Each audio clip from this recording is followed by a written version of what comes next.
आप सभी भक्तों को राधे राधे, जय श्री कृष्णा, श्री शिवाय नमस्तुभ्यम। आज 20 मार्च 2024 आमल की एकादशी की बहुत प्यारी कथा है। आप सभी श्रवण करें और आप सभी इस यूट्यूब चैनल पर नए हैं तो चैनल को सब्सक्राइब करें, लाइक करें, शेयर करें। आपका स्वागत है। चैनल का नाम है श्री कृष्ण प्रियदास कोटा वाले।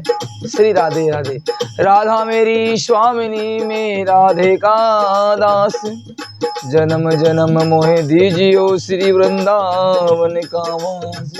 राधा मेरी मात है, पिता मेरे घनश्याम, इन दोनों के चरणों में मेरा कोटि कोटि प्रणाम। तो मानदाता जी बोले, हे वशिष्ठ जी, यदि आप मुझ पर प्रसन्न हैं तो व्रत की कथा कहो, इससे मेरा कल्याण हो। तो वशिष्ठ जी बोले, हे राजन, सब व्रतों से उत्तम और अंत में मोक्ष देने वाला आमल की एकादशी का मैं वर्णन करता हूँ। ये फाल्गुन माह के शुक्ल पक्ष में होती है। इस व्रत का पुण्य 1000 गोदान के फल के बराबर होता है। मैं आपसे एक पौराणिक कथा कहता हूँ। एक वैदिक नामक नगर में ब्राह्मण वेश से शूद्र, क्षत्रिय, शूद्र चारों वर्ण आनंद पूर्वक रहते थे। उस नगर में चैत्ररथ नामक चंद्रवंशी राजा राज्य करते थे। महाविद्वान और धार्मिक था। वहाँ के निवासी वृद्ध से बालक प्रत्येक एकादशी का व्रत किया करते थे। एक समय फाल्गुन माह के शुक्ल पक्ष में प्रजा तक वृद्ध से बालक तक सभी ने एकादशी का पूरे हर्ष के साथ एकादशी का व्रत किया और पूरे आनंद के साथ व्रत किया। पूर्ण कुंभ की तरह स्थापित करके तथा धूप देवत नैवेद्य पंचरत्न सूत्र आदि से एकादशी का व्रत किया। वे सब उस रात्रि की इस प्रकार स्तुति करने लगे, हे रात्रि, तुम ब्रह्म स्वरूप हो, तुम ब्रह्मा जी द्वारा उत्पन्न हो और सारे पापों को नष्ट करने वाली हो। तुमको नमस्कार है। अब तुम वर स्वीकार करो। तुम श्री रामचंद्र जी भगवान द्वारा सम्मानित हो। मैं आपकी प्रार्थना करता हूँ, मेरे समस्त पापों को आप नाश करें। बस पूरे गांव वाले राजा माता एकादशी प्रार्थना करते हैं। उस देवालय में रात्रि को सबने जागरण किया। रात्रि के समय जब उस जगह एक बहेलिया आया, वो महापापी तथा दुराचारी था, वो भूखा प्यासा था। उस जगह विष्णु भगवान की कथा एकादशी महात्म्य सुनने लगा। तो बहेलिया ने उस रात्रि को अन्य लोगों के साथ जाकर अपने अपने घर के सभी घर चले गए। कुछ समय बीतने के पश्चात उस बहेलिया की मृत्यु हो गई। उस आमल की एकादशी के व्रत के तथा जागरण के प्रभाव से उसने राजा विदुरथ के घर जन्म लिया, जो बहुत दुराचारी बहेलिया था। लेकिन उसने उस रात्रि को एकादशी का जागरण सुना और उस कथा सुनी, तो उसने उसकी वहां मृत्यु हुई। अगले जन्म में उसने राजा विदुरथ के घर जन्म लिया। उसका नाम बसवत रखा गया। बड़े होने पर वह चतुर्गणी सेना के सहित तथा धन धान्य से युक्त हुआ। उस 10 शास्त्रों का शासन करने लगा।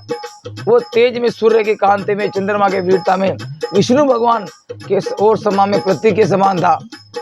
वो अत्यंत धार्मिक, सत्यवादी, कर्मी और विष्णु भक्त था। वो सदैव यज्ञ किया करता था। वो दुराचारी बहेलिया जो एक राजा के घर में जन्म लेकर पूरा धन दान से परिपूर्ण हुआ और पूरी चतुर्गणी सेना को वो सबसे भगवान विष्णु का बहुत बड़ा भगत हुआ। एक दिन वो राजा शिकार खेलने के लिए जंगल में गया। देव योग से वो राजा रास्ता भूल गया। तब वो उसी वन में एक वृक्ष के नीचे सो रहा था। उसी समय पहाड़ी से मलेच्छ वहां आए और राजा को अकेला देखकर उस पर मारो मारो का शब्द करने लगे।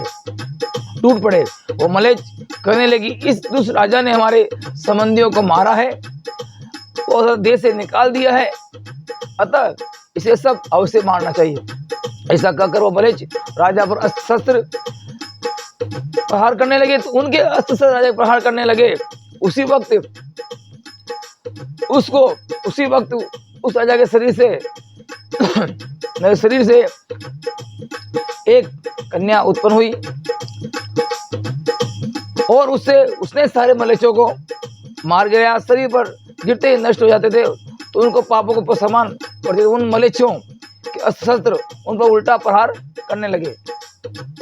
तो इसी प्रकार वे मूर्छित हो गए। तो उस समय राजा के शरीर से एक दिव्य स्त्री प्रकट हुई जो स्वतः सुंदर तथा सुंदर वस्त्र तथा आभूषणों से अलंकृत थी।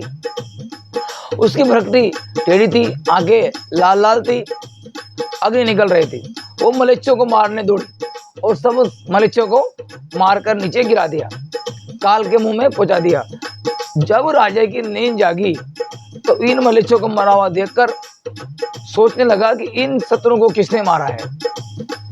जब वो राजा ऐसा विचार करने लगा तो आकाशवाणी हुई और कहने लगी कि हे राजन, इस संसार में तेरी विष्णु भगवान के अतिरिक्त कौन रक्षा कर सकता है। इस आकाशवाणी को सुनकर राजा अपने नगर को वापस आ गया और सुखपूर्वक राज्य करने लगा। तो महर्षि वशिष्ठ जी महाराज बोले, हे राजन, ये सब आमल की एकादशी व्रत का प्रभाव था। जो मनुष्य इस आमल की एकादशी को व्रत करते हैं वे सब प्रत्येक कार्य में सफल होते हैं और अंत में विष्णु लोक में जाते हैं।